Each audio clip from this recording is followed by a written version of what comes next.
పూజలో మిగిలిన పదార్థాల నిర్వహణ గురించి గుర్తుంచుకోదగ్గ చిహ్నాలు. పూజ నిర్మాల్యం, పవిత్రమైన నిర్వహణ నియమాలు. పూజ పూర్తయిన తర్వాత మిగిలిన వస్తువులను నిర్మాల్యం పారవేయడంలో మనం చూపే శ్రద్ధ మన భక్తికి నిదర్శనం. ప్రకృతిని గౌరవిస్తూ వీటిని ఎలా నిర్వహించాలో చూడండి. దీపారాధన. నూనె, నెయ్యి. నెయ్యి.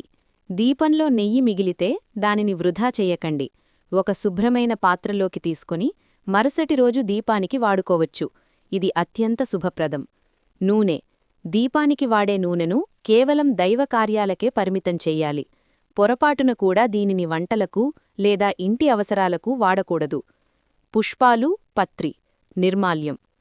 పవిత్రత. పూజకు వాడిన పూలను కాళ్లతో తొక్కేచోట అస్సలు వేయకండి. ప్రకృతి ఒడిలో. ఎండిన పూలను, ఆకులను మొక్కల మొదట్లో ఎరువుగా వెయ్యండి.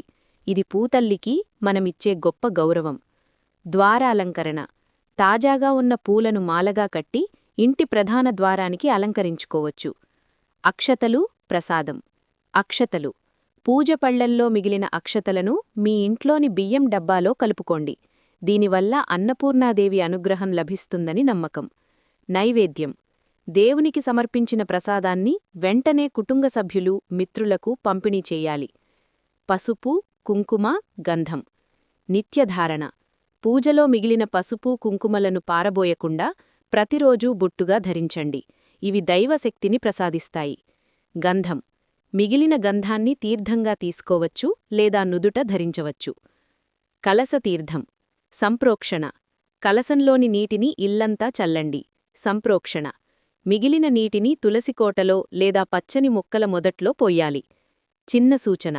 భక్తి అంటే కేవలం పూజ చేయడం మాత్రమే కాదు, పూజకు వాడిన వస్తువులను కూడా గౌరవంగా ప్రకృతిలో కలిసేలా చూడటం.